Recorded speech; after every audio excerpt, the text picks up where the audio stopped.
final quarter begins right now.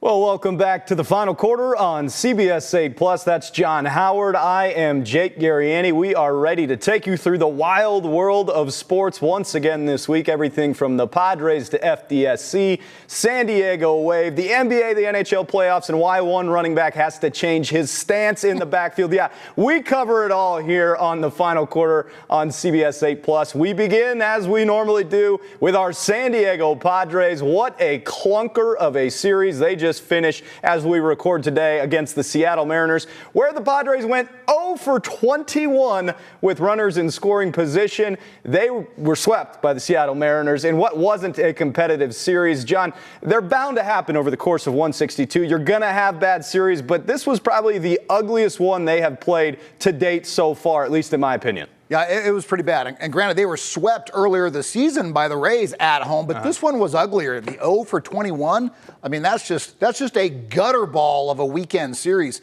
And going into the weekend, we talked about how great this Padres offense was. 6 guys near or over 300 with their batting averages. And this team was doing well scoring runs, but they just absolutely collapsed. 1 run in each of the 3 games. If 1 run is all you can muster, you're not going to win many games in Major League Baseball. Yeah, and the pitching was fine throughout this series. I really don't think you look any deeper than the 0 for 21 with runners in scoring position. I promise if you go 0 for 21 with runners in scoring position, you will not win any series. The Padres will likely not go 0 for 21 again in their next series or any series throughout the rest of the season. Hopefully, I mean, you had weird performances. Manny Machado entered on a 14-game hitting streak. He did not have a hit in this series. It was just one of those things that happen over the course of baseball. I'm not overly concerned about this Padres offense. I know there are plenty of fans out there that feel that there is big issues with this offense.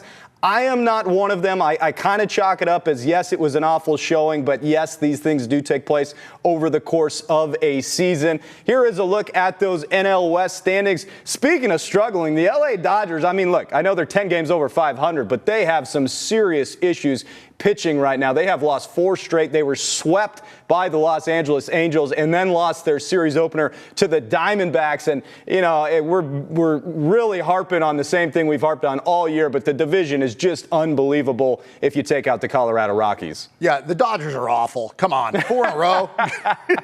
Get rid of them. But yeah, the division is amazing. And yet the Colorado Rockies still struggling at 8-39. What can you say? And Jake, if I can give you one touch of argument about not being worried about this Padres offense, I agree with you. There's a lot of depth there. However, they do keep having these moments where they just disappear and go back to last season's playoffs. 24 straight scoreless innings. You can't have these episodes of ongoing depletion of the offense. So something's got to change where they don't have these extended periods of time without scoring, like the Aztecs basketball team sometimes tend to do.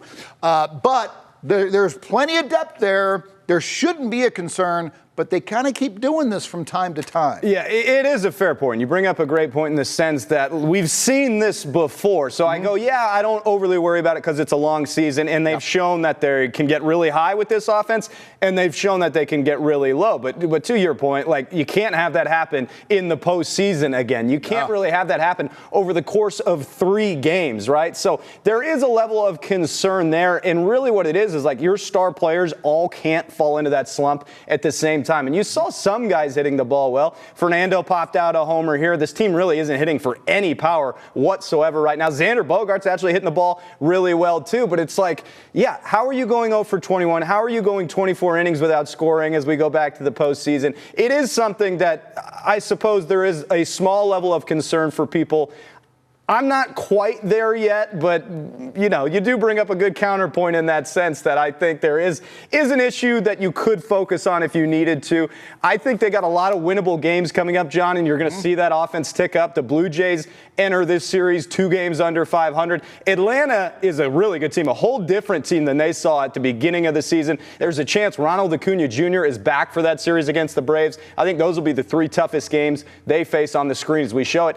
Then the Marlins come to town and the Pirates come to town. You really got to take advantage of those teams that are struggling. That Pirates series, that game on the 31st, will be another game on our air. This one over on the CW San Diego. But, John, a lot of winnable games right there. All of a sudden, if the Padres kind of take care of business over the course of this schedule, I think people are forgetting about that Seattle series. Yeah, and let's talk about Seattle as well. They're a first-place team in the American League West. It wasn't like the Padres collapsed and fell to some team that's just awful. So, again, don't get too low on the lows, don't get too high on the highs, but I think it's something we need to keep an eye on over the next 4 months of the season. Does this offense continue to slump for extended periods of time? Because you do that in the postseason, and a season series is done. I just feel like if you watch any team, let's say you hone in on the New York Yankees or the Mets or the Dodgers, at some point I feel like every team goes through those stretches. I just think it happened to the Padres at a really bad time in the postseason a year ago. Yeah. And, of course, when it happens, it's really in the forefront of the focus. I think there is a gaping a hole in left field, that they really do need to address. They can't be throwing Gavin Sheets out there. And the Jason Hayward experiment seems to be really hitting an end. I mean, Mike Schilt has kept him on the bench for a lot of time. So there are things to be addressed for sure. And I think A.J. Preller's got his eyes on something they got to do out there in left field. Yeah, no doubt about it. It's Trent Grisham all over again where, who, by the way, is raking for the Yankees. Oh, exactly. Trent Grisham couldn't hit a .91 over a full 2 years, goes to the Yankees, and within a year, he's batting .295, batting leadoff for the Yankees. But, yeah, now left field is the problem for the Padres, and they've got to find more offensive production and just find a glove out there that doesn't cost you when he runs defensively. Whose glove doesn't end up in the stand. Yes, exactly. Unfortunately. I think the left fielder that finishes the season is not currently on the Padres roster. That is my hunch right now. Okay. We will see how the general manager addresses that. In the meantime, let's actually touch on some NFL. We haven't talked NFL in a while, and this is one of my favorite stories for all the wrong reasons right now, John. Most Aztec fans, most football fans know this man right here. That is Ashton Jeanty, the 6th overall pick to the Las Vegas Raiders from the Boise State Broncos in the Mountain West. And Ashton Jeanty is an absolute beast. He was the runner-up in the Heisman, but this is kind of what he is known for. Look at this stance you see on your screen. In the backfield, he stands straight up and down. And it didn't hurt the guy explosive-wise. He rushed for the 2nd most yards ever in the FBS's history, only behind Barry Sanders. The guy is an absolute stud. But people compare him to that guy on the right of the screen, Michael Myers from the famous movie, the Halloween series, the slasher killer movies, right? Because of the way he stands up in the backfield. But this is all coming to an end because of one offensive coordinator. Let's hear it from Ashton Jeanty first. What's crazy is, man, Chip Kelly, he comes to me the first day of rookie minicamp. He like, you play basketball? Like, you ever play basketball? I'm like, yeah, I played basketball. Like, I could dunk, all that. He's like, okay. He was like, show me how you would guard me. Like, and he acting like he holding the ball. Let's do this, get up. He like, show me how you would guard me. He holding the ball. Like, act like you holding the ball. Okay, got it, yeah. Then I'm like, I'm here. Yeah. Like, I'm, you know what I'm saying? Yeah. And he was like, that's exactly why you got to be down in your running back stance. No, you're so convicted. I was, and but. And then he won? Just like that? That's all it took? He won for now. I'm going to try to persuade him one day. I gotta earn my stripes, make some plays first. All right, so first of all, that comes to us courtesy of the Up and Adams show. Kay Adams, appreciate that video. But Chip Kelly being a total grouch to all. I had this vision, John, of Ashton Jeanty in the black and silver with the smoke black visor standing straight up and down in that backfield as just the most ominous figure you could see in the NFL. And now it's all coming to an end, and I am personally very bummed out. Your thoughts on this very serious topic we're touching on? Yeah, the typical Chip Kelly. I mean, you look at Phillip Rivers coming to the Chargers, and his throwing motion didn't seem to be over the top. It was, the elbow was down low. But the Chargers didn't change that, and he went on to what I think is a future Hall of Fame career for Phillip Rivers. So why not do the same thing with Ashton? I mean, he's one of the greatest running backs this past season. He didn't need the 3-point stance or the 2-point stance. He was just standing up there like Michael. Also, he's not playing defense in basketball. He's explosive when he gets the football. Although, you brought this point up when we were talking upstairs. How humble is it of Ashton to go, hey, all right, I'll do whatever coach says. You could see a lot of people that would go, oh, they're trying to change me already, right? And he takes it in stride, clearly. I like his personality. I like his humble attitude. He says he's got to earn his stripes, make a couple of plays. It'll be very interesting if he's running out of a three-point stance or a lower stance, but then eventually goes back to the Statue of Liberty stance upright. It'll be a lot of fun to see. I think he's going to do very well. You look at someone like Marshawn Lynch under Pete Carroll with Seattle. Now that Carroll is the head coach of the Raiders, maybe Ashton is strong at the running back position like Marshawn Lynch was. Could be a good pick for your fantasy football team. And all of a sudden, the Raiders look like they got a little something working in a very tough division. They bring in Geno Smith to play quarterback, Pete Carroll, as you mentioned, John, to be the head coach. Now you have the best running back in the rookie class in that backfield, and they got some weapons. They got a strong defense. It's a brutal division. Don't get me wrong, the AFC West, we all know it well here in San Diego, but Raiders might have a little something going. I think when Ashton Genty wins Rookie of the Year, he might be able to stand straight up and down or stand however he wants. If he wants to stand on his head, if he rushes for 2,000 yards, he can stand on his head, all right? Kid can do whatever he wants when he balls in the NFL. We'll just see if he does ball out. Yeah, I think he will be an impactful rookie. I don't think he's going to be one of these guys that's slow to develop. I think he's going to be instant power right away. He's going to be a lot of fun to watch. We'll move on to football of another kind. The San Diego Football Club, who played a lot of matches in a short period of time. They just wrapped up what was 3 matches over the course of 10 days this past weekend when they had a 0-0 draw against Kansas City. John, this was an interesting game to me. It felt like Kansas City had no business trying to win this game. It felt to me they came into Snapdragon Stadium. They said, we're on the road. We're happy with just trying to tie this match and get out of here. They really sunk on defense. They made it really hard for scoring opportunities, in my opinion, for SDFC. What were your thoughts on this match? Well, it's not the first time a team has tried to do this against San Diego Football Club. Yeah. And what it's reminding me, if you go really old school, back before shot clocks in the NBA and college basketball, teams would come in and drain the clock. And with possession of the ball, drain 2 minutes, 3 minutes, 4 minutes off the game clock. It was a very boring style of basketball. And I think that's maybe what this was Saturday night, a boring form of soccer. When one team just is satisfied with coming out with a tie, they go to this defense and offense where they don't care about scoring. They just care about killing time so that they can get out of a road trip with a 0-0 draw. So I don't like it. I want to see more scoring, more attacking, and get rid of the offsides penalty. That would be a wild scene if they did something like that. I mean, there are pros and cons, right? SDFC doesn't lose at home. They're still unbeaten in their last 4 matches. But you'll hear it from them. It almost feels like a bit of a failure when you're at home and you can't get those 3 points. Here is the team. Time we're at home, we expect 3 points.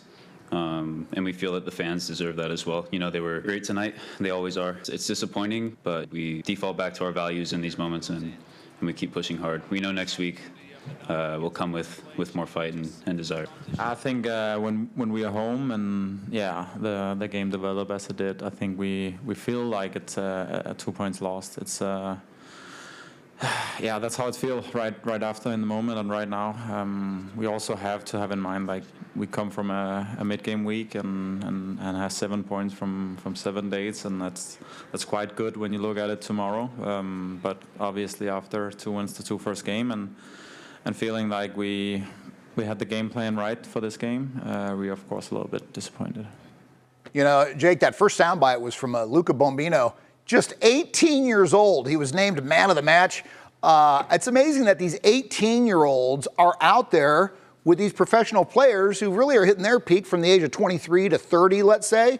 You don't see many 18-year-olds in any of the major sports, but to see that here in San Diego is really a lot of fun. It really is a great equalizer of a game where you can have somebody that young really make an impact out there on the pitch, or somebody even older, make an impact as well. It is a great equalizer. And SDFC possessed the ball for most of that match, which I think made it frustrating for a lot of people at the match, watching the match, going, how could we not get one in the back of the net and get those 3 points? But at the end of the day, there are the soccer purists out there that can appreciate the 0-0 draw, but I think for a lot of us, we like to see some action. Of course, we would have liked to seen another SDFC win. A team that's also on an unbeaten streak. How about in the NWSL, the San Diego Wave? They got one up on SDFC. They have now not lost in 5 straight matches. They beat Gotham 1-0 over the weekend.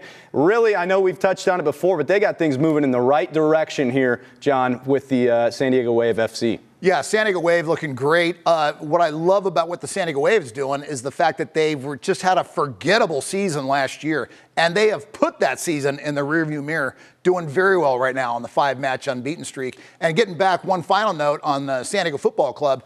Next, they play the LA Galaxy, defending MLS champs. And if you haven't checked the standings, the Galaxy hasn't won a game yet this year. They're 0-4-10. What's up with that? It has to be some sort of record for a defending champ. To not have a win this deep into a season after winning a title, it's been a complete crumbling of that franchise right now. And I'm sure there are a lot of fires to put up there for the LA Galaxy. No doubt. The San Diego Wave will play the Courage this weekend, too, so they'll look to make it 6 straight. That game will be here in San Diego at Snapdragon Stadium, looking to make it 6 unbeaten for SD Wave. That's going to be awesome stuff from them. Let's go ahead and move on to the postseason now. The NBA is down to a Final Four, as well as the Stanley Cup. We'll start on the hardwood. Here are your Final Four. In the West, the Minnesota Timberwolves have been on a tear. They will take on the best team in the NBA from the regular season and the #1 seed, the Oklahoma City Thunder, who are coming off a 7-game series, a hard-fought series against the Denver Nuggets. And then over in the East, the New York Knicks. Look at them. Everybody in New York rejoice. They will be facing the red-hot Indiana Pacers. What an offense they have. Your initial thoughts, John, on the Final Four in the NBA? Well, on the left side of the bracket there, I think this is the end of the road for Minnesota. Yeah, they're playing well, but I think OKC is too talented, too deep, and they have the best defense in the league. You know what they say, offense wins championships, offense wins games, and defense wins championships. So I think OKC is too much for Minnesota to overcome. And then on the right side, how about the 2 #1 seeds gone? The 1 and 2 seeds gone from the Eastern Conference. And I like the Pacers. They're the lower seed, but I'm going to pick them to knock off the Knicks. Better depth, and they wear down their opponents.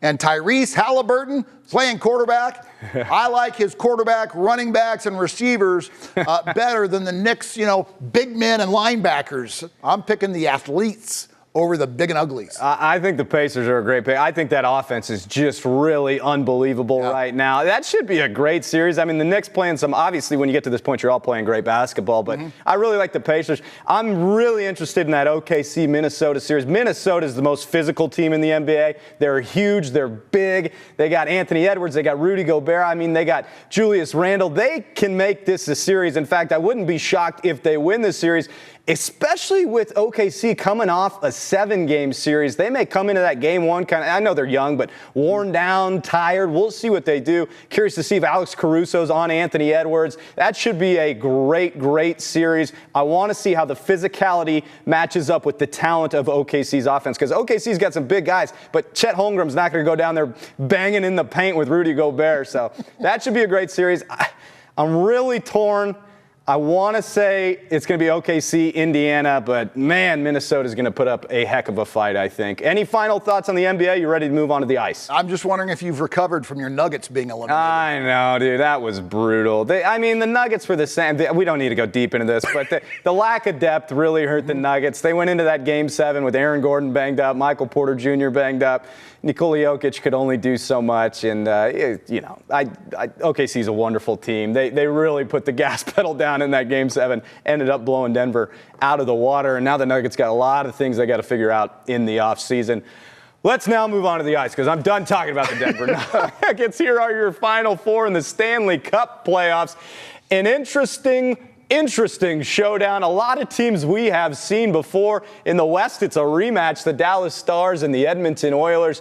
And then in the East, it's a rematch from 2 years ago, the Florida Panthers and the Carolina Hurricanes. In fact, Florida is looking to go to people may not recognize this, they're the defending champs. They're looking to go to a third straight Stanley Cup Finals, which is really impressive down there for the Florida Panthers.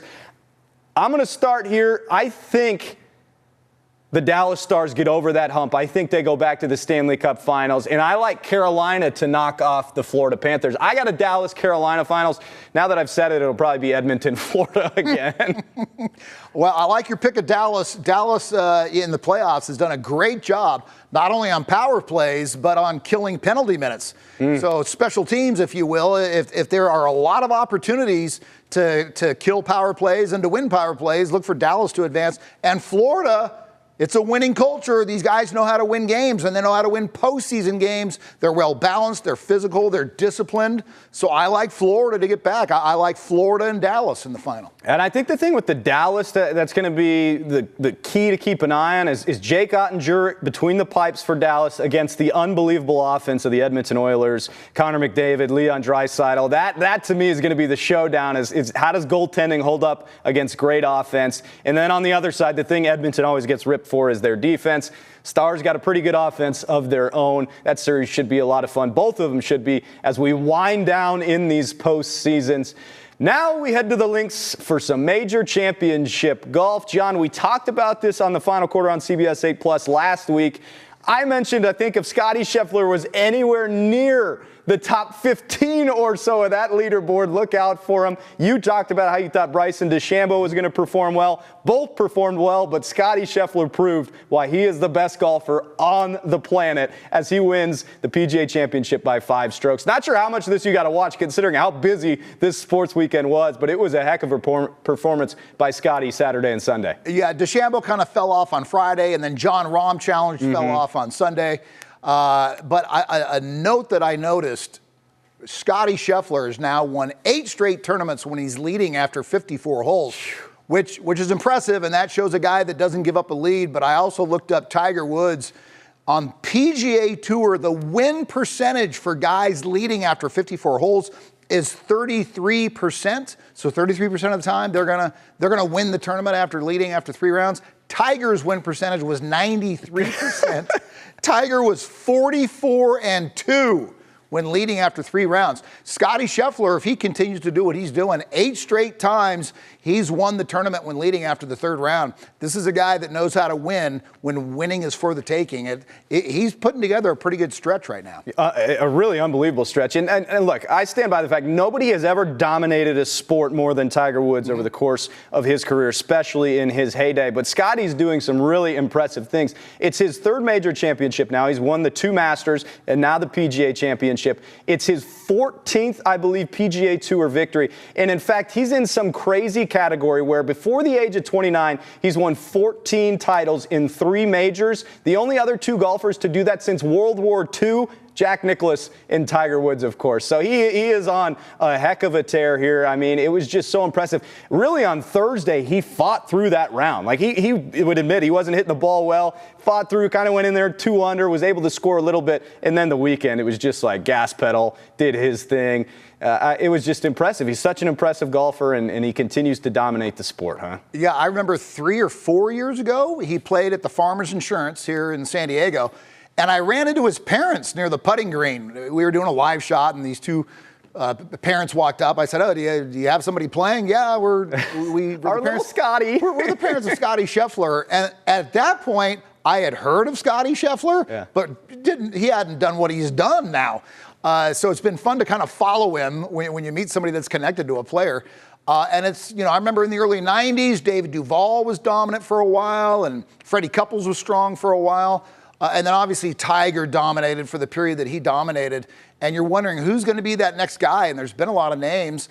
Bryson DeChambeau, Brooks Koepka, and who's the guy from Scotland? Or the Irishman? Rory McIlroy. Rory McIlroy. The guy from Northern Ireland. Northern Rory Ireland. McIlroy. Drawing a blank on that one. These guys have done well, but they haven't put together the long stretch like Scotty Scheffler has. So it's going to be a lot of fun to see how long Scotty can hold this up. It's been an amazing and impressive stretch for him. Yeah, he really burst onto the scene, and the fact that Rory joined the career Grand Slam club was awesome. Yeah. Awesome for him. Xander Schauffele made the cut, really had to fight to make the cut, so good for him. I still think he's kind of battling some stuff, but he's getting back there into his form. And we will be back here again next week on the final quarter on CBS 8+. We always appreciate you joining us here on CBS 8+, and hope you've enjoyed your time with us. Feel free to comment, jump in, do whatever. John Howard, send him off, my friend. I needed the teleprompter on the Rory McIlroy name. The teleprompter. No, this whole show's ad-lib, baby. We got there. We knew what you meant. We'll do it again next week. I meant what you knew.